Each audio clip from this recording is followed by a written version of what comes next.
bermimpi besar. Suatu hari seseorang menyapa saya lewat Facebook. Katanya gini, "Mbak Ilna, aku malu deh mau join bisnis sama Mbak Ilna tapi minder." Aku tanya, "Minder kenapa?" "Impianku kecil, Mbak," katanya. "Impianmu memangnya apa?" Lalu dia jawab, "Duh, malu Mbak. Impianku cuma mau beliin mamaku kacamata. Kasian kacamatanya udah patah gagangnya dan sekarang disambung dengan kawat." Lalu saya pun teringat dengan kacamata sendiri. Dulu saat kuliah, saya nggak bisa punya kacamata keluaran optik terkenal. Mama cuma beli pakai asuransi kesehatan warisan almarhum papa yang PNS dan cuma bayar 25.000 aja. Akibatnya ya saya nggak bisa pilih merek bagus. Suatu hari umur kacamatanya saya copot. Apa saya langsung bisa beli baru? Ya enggak.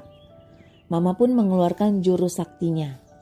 Bermodal kawat tipis, Mama mengakali kacamata saya agar gagangnya tersambung.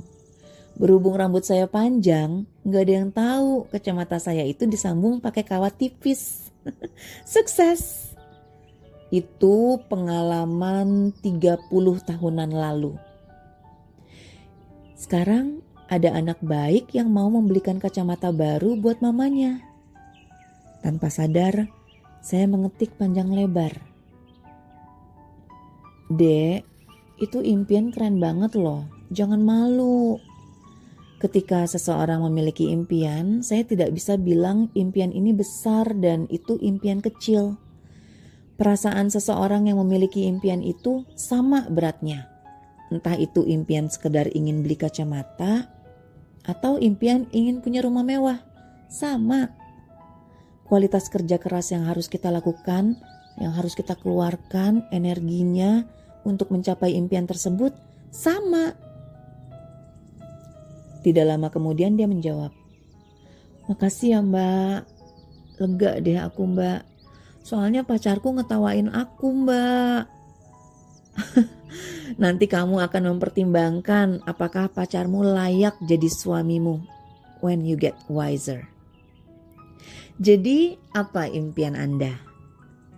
Ketika kita memulai bisnis, hal itulah yang seharusnya pertama kali ditanyakan ke diri sendiri. Jika bergabung di bisnis jaringan, biasanya mentor akan bertanya hal yang serupa. Sama seperti Mbak Mutia tanya, "Ilna maunya apa? Impian Ilna apa?"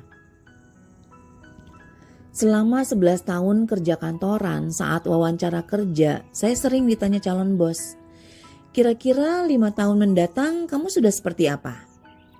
Dulu saya jawabnya, "Mungkin 5 tahun mendatang anak saya sudah 2. Saya punya kehidupan yang baik bersama suami dan anak-anak saya." Tapi seingat saya nggak pernah ada calon bos menanyakan impian saya. Biasanya si calon bos akan bertanya pengalaman atau latar belakang studi, lalu bertanya gaji.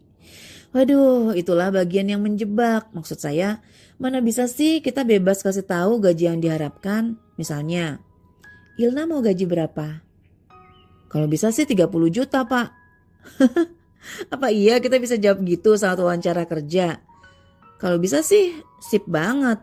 Tapi gak bisa. Kata-kata yang keluar tuh kata-kata diplomatis. Malah dulu saya menurunkan standar. Benar, nurunin standar saking butuhnya diterima kerja. Jadi saya jawabnya gini, "Gaji terakhir saya 3 juta Pak. Ya minimal samalah dengan gaji yang dulu Pak." Tuh, kalau jawab model begitu terus gimana bakal punya gaji 30 juta coba? Paling banter juga dapat gaji 2 kali lipat. Itu pun kalau kita pindah ke perusahaan asing yang lebih bonafit. Kalau kita pindah kerja ke perusahaan yang sejenis ya boro-boro nambah. Malah bisa jadi turun. Swear.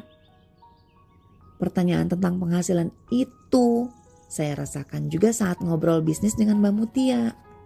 Dia tanya, "Ilna mau punya uang berapa?"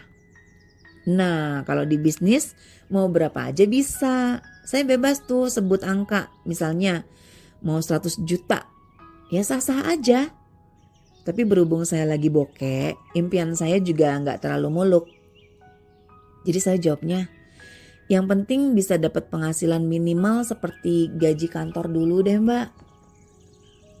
Lalu Mbak Mutia menunjukkan success plan Oriflame. Itu semacam jenjang penghasilan yang bisa kita dapatkan, lengkap dengan syarat dan ketentuan.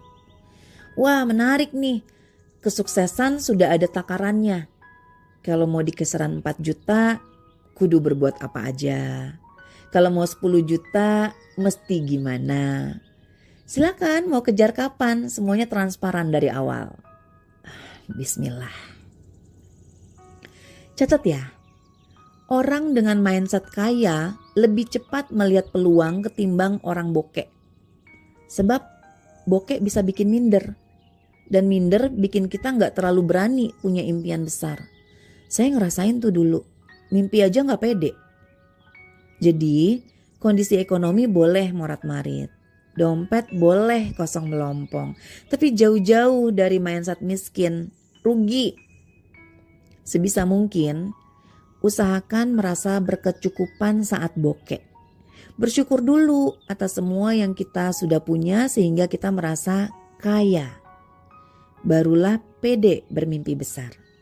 Setelah itu baru cari strategi dan mulai kerja buat mewujudkannya. Nggak pede juga, nggak apa-apa. Cicil dulu sama impian kecil. Nanti juga besar kok.